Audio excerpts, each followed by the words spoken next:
이번에 차 사면서 폭스바겐에서 받은 사은품이에요. 별건 아니지만 같이 보여드릴게요.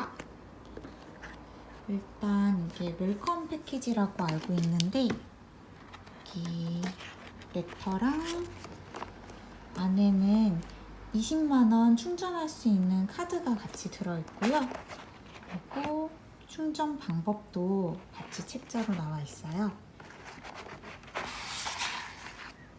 그리고 원래는 카드가 여기 꽂혀 있어야 되는데 지금 레터 안에 부착이 되어 있고요. 이거는 폭스바겐 키링이고, 그리고 이거는 선바이저에 부착할 수 있는 카드 수납할 수 있는 그런 수납구라고 해요. 수납 지갑? 카드 홀더. 카드 홀더예요.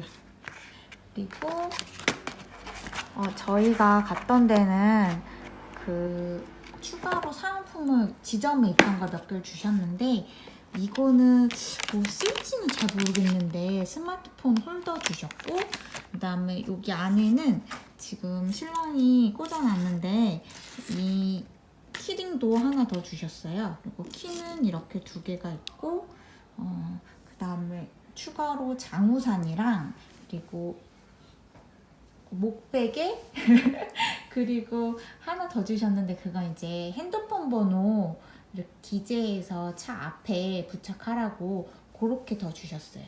그래서 이렇게 웰컴 패키지도 소개해 드릴게요. ID4는 3가지 브랜드의 타이어를 장착하고 나왔는데요. 제 차의 경우는 피렐리 타이어가 장착되어 있습니다. 이건 전면 타이어인데요. 전면하고 후면하고 타이어 사이즈가 달라가지고 앞뒤로 바꿔서 탈 수는 없는 상황이고요. 기본적으로 출고되는 타이어는 서머 타이어라 가지고 올 겨울에 윈터 타이어를 사용해야 할지 사계절 타이어를 장착하는 게 나을지 고민을 좀 해봐야 될 것 같습니다. 뒤에 3D로 LED를 활용해서 램프를 구성한 게 특색이 있는 것 같습니다. 이렇게 트렁크에 다가가서 아래쪽에 발을 살짝, 트렁크가 열리고요. 트렁크 공간은 넓은 것 같습니다. 상단으로 보시면은 안전 삼각대가 있다라고 하고요. 이쪽으로는 트렁크 닫는 버튼도 있고요. 손잡이도 있습니다. 다시 열리면요,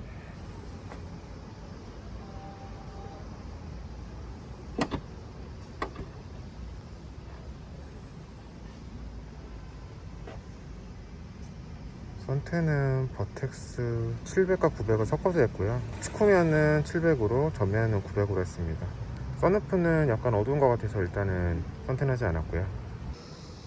ID4에는 발매트가 없어가지고 딜러분이 챙겨주셨어요.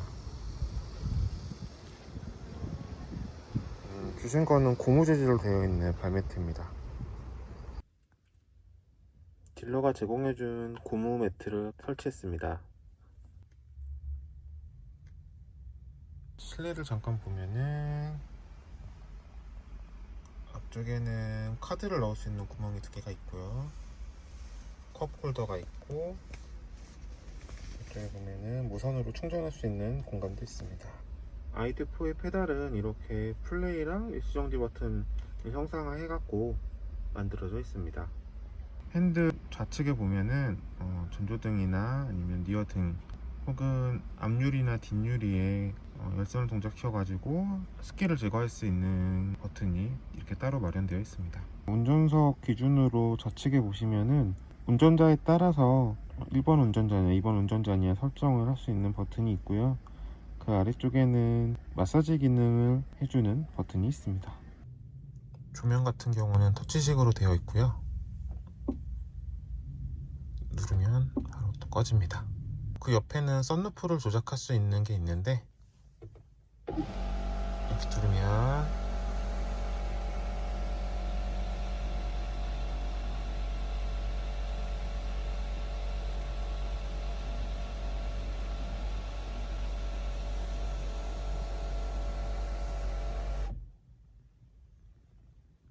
파노라믹 썬루프라서 열고 닫는데 시간이 꽤나 오래 걸리죠. 운전석 옆에는 창문을 열고 닫을 수 있게끔 버튼이 되어 있는데 ID4 같은 경우는 버튼이 2개 있고요. 평상시에는 앞에 있는 유리를 닫을 수 있고 여기 있는 니어 버튼을 클릭하면 뒤에 있는 창문을 열고 닫을 수 있습니다. 니어 버튼을 길게 누르면 니어 버튼이 깜빡이는데 이렇게 하면은 앞에 있는 창문과 뒤에 있는 창문 모두 열고 닫을 수 있습니다. 여기 보이는 거는 차일드락이고요. 다 터치식으로 되어 있습니다. 핸들에는 다양한 버튼들이 있는데요. 우선 우측에는 볼륨 조절하는 부분과 그 다음에 시리 같은 걸 활용해서 음성 인식을 하는 버튼이 있고요. 뷰 버튼을 클릭할 경우에 앞쪽에 있는 콕핏 화면이 변경될 수 있습니다. 왼쪽에 보시면은 어댑티브 크루즈 컨트롤 관련된 버튼들과 트래블 어시스트 버튼이 포함되어 있습니다.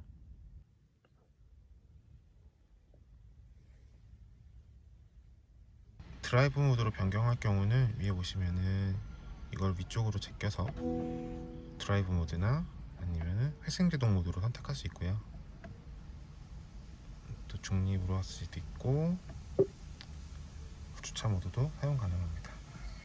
차량 가운데에는 이렇게 12인치 인포메이션 시스템이 장착되어 있습니다. 전원을 켜면 이런 메뉴들이 있고요. 차량 설정 같은 경우는 차량 메뉴에 가면은 확인할 수 있습니다. 외부에 있는 컴포트 라이트, 미러, 타이어, 주행 전조 등이나 트렁크 이지 오픈, 제동, 윈도우나 도어 잠금 장치, 서비스 위치, 윈드실드 와이퍼 이런 것들을 설정할 수 있고요. 내부에서는 콕핏이나 ID 라이트, 루프나 실내 등등을 설정할 수 있는 메뉴들로 구성되어 있습니다. 차량 상태도 확인할 수 있고요. 지금까지 키로수는 34km를 제가 뛰었네요. 여기 있는 앰비언트 버튼을 누르면 차량 내부에 있는 조명 색상을 선택할 수 있는데요. 기본적으로 여러 가지 세팅들이 있고 별도로 설정할 수 있는 부분들이 있습니다.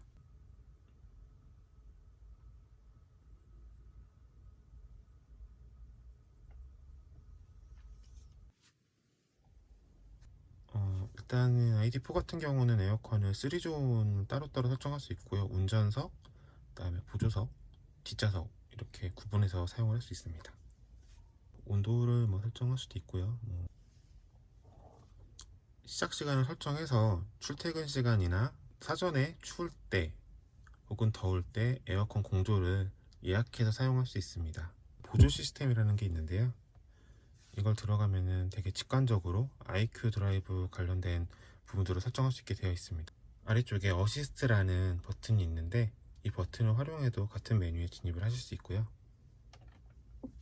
이제 어댑티브 크루즈 컨트롤, 프론트 어시스트, 그다음에 사이드 어시스트, 그다음에 레인 어시스트 등등을 설정할 수 있게 되어 있습니다. ID4 같은 경우는 차량 모드를 몇 가지 지원해주고 있는데요. 아래 모드 버튼을 누르시면 에코 드라이브 모드, 컴포트, 스포츠, 커스텀 이렇게 되어 있고 커스텀을 누르신 다음에 설정을 하게 되면은 각각 모드에서 어떤 식으로 설정을 할 수 있을지 선택을 할 수 있습니다. 다음으로는 애플 카플레이를 들어가 볼게요. 저는 아이폰을 사용하고 있기 때문에 이렇게 애플 카플레이를 사용할 수 있고 단점으로는 유선으로 사용을 해야 된다는 점인데 그거 외에는 반응 속도도 빠르고 괜찮은 것 같습니다. 그리고 이렇게 위에서 아래로 슬라이드를 하면은 다양한 모드들을 선택할 수 있게끔 되어 있고요. 주차 보조 메뉴를 들어가 볼게요. 그러면 이렇게 어라운드 뷰가 나오고요. 그 다음에 후방 카메라 혹은 전방 카메라도 확인할 수 있습니다. 이건 전방의 모습이고요. 후방 카메라, 그 다음에 양쪽 측면도 확인할 수 있습니다. 어라운드 뷰 전체를 확인할 수도 있고요. ID4에는 앞좌석에만 열선이 있는데요. 열선을 키는 방법은 몇 가지가 있습니다. 이 버튼을 누르고 열선을 키는 방법이 있고요. 조금 더 간단하게 하는 방법은 온도 조절하는 쪽에 그 플러스 쪽과 마이너스를 동시에 누르게 되면 열선을 켜거나 끌 수 있습니다.